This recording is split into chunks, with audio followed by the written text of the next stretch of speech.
Hello everyone, I'm Hajuatu Conte. Hi. Have you ever smelled a meal that made your mouth water before even taking a bite? That's how jollof rice and chicken makes people feel. Today, I'm going to show you how to make this popular West African dish full of flavors, colors, and culture. First, let's talk about what you need. I wrote a list of ingredients that you need for 4 people because every time I cook jollof rice, I make it for 4 people. First, you need 2 cups of long grain rice, and it has to say parboiled rice. That's the best rice to use for jollof rice. After somebody that makes jollof rice all the time, I tried first jasmine rice, and jasmine rice is a rice that it can spoil easily, so it's not the best rice to use when you're making jollof rice. And the best rice for you to use is long grain rice, and it has to say parboiled rice. Second, you need 4 fresh tomatoes, 6 plum tomatoes. You need 1 onion. It gets the job done all the time. 2 tablespoons of tomato paste, because jollof rice is a food that's filled with different colors, and the tomato paste gives it the radiant reddish yellow orange color that it has. And you need 2 to 3 cups of chicken broth and 2 cloves garlic and 1 piece of ginger.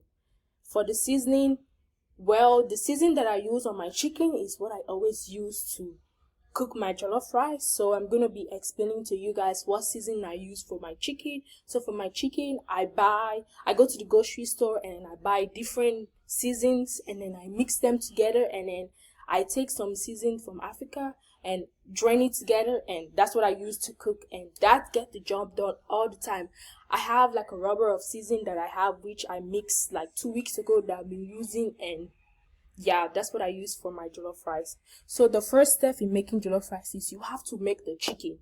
I feel like everybody, their jollof rice tastes different depending on how they make the jollof rice. But for me, when I make my jollof rice, the first thing I do is I make my chicken, because I'm going to be using the chicken broth to make my rice. And that's what gives it the flavorful taste that my rice always have.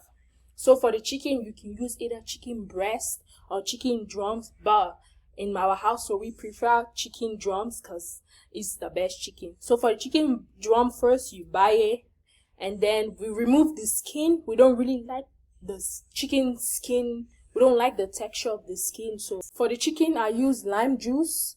I buy 4 lime juice, and then I put my chicken in the bowl, and then I put the lime juice and I soak it for 10 minutes, and all the chemicals and whatever stuff they use to preserve the chicken will be washed away. And lime juice is the best juice to use to clean your chicken. Some people just use water, and that really does not get the job done, and your chicken still is gonna taste a little funky. So the best thing to use to clean your chicken is lime juice. After I remove the skin, I put it in a bowl, and I put the lime juice and I let it soak for 10 minutes. I throw the water away and rinse it with ordinary water I rinse it with ordinary water 2 times. And then I take the seasoning that I mixed before, put it there. Every time I make jollof rice, what my mom taught me first is to season the chicken the day before. So I buy the chicken in the afternoon, the day, like if I'm cooking today, yesterday I bought the chicken, cleaned it yesterday, and seasoned it at night time. I always season my chicken by 7-8 o'clock, put it in the fridge and leave it there to marinate the entire night. And in the morning, I bake the chicken. So after I already marinated the chicken with seasoning last night, so today I'm cooking the jollof rice. So first thing I do is I bake the chicken. So I get the chicken now, put it in the oven, and put it on the time 450 is the best time to bake the chicken.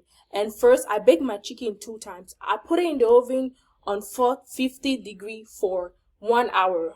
So I just let it sit in the oven for 1 hour, and I get my tomatoes out, wash it, cut the onion, blend it, and get everything prepared. After I washed all the tomatoes and onions and put all the seasoning in the pot, I leave it there. I don't start cooking it yet until that 1 hour finish, and then I drained the chicken broth and I return the chicken back in the oven for 45 minutes. And that chicken broth, I take it and I add in the in my jollof rice, in my tomato sauce.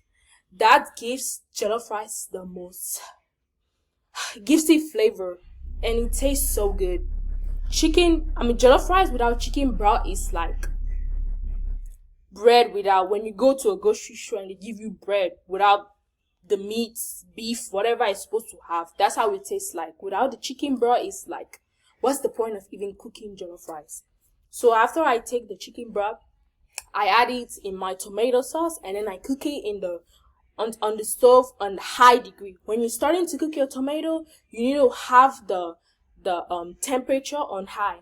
You leave the tomato to cook for 30 minutes. So after the tomato cook for 30 minutes, the chicken is remaining 15 minutes. So at that time, I get my rice out. So I get my rice out and I wash it and I put it in the pots. And that time, the 15 minutes up, and I get my chicken out, and it's brown and crispy, good, chemicals washed, and it's just amazing. I wish I had a picture of all my past jollof rice that I've made, but I don't have it. So after I put the rice, I leave it to cook for 25 minutes. After 25 minutes, I come back, and a secret that I'm going to be telling you guys is, at this time, I'm going to add butter. Butter gives the jollof rice the soft texture, and when you eat it, you can taste it like, yeah, butter was added. And it's so juicy when you add butter at the end. If you don't add butter after putting the rice and you already cooked for 25 minutes, at this point, just get rid of your jollof rice. Now, my two most powerful ingredients in cooking jollof rice is the chicken broth and butter.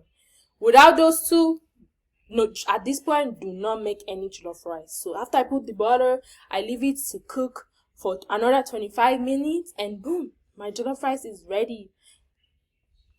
And that's how we have our beautiful, tasteful, colorful, and cultural West Africa jollof rice. Thank you.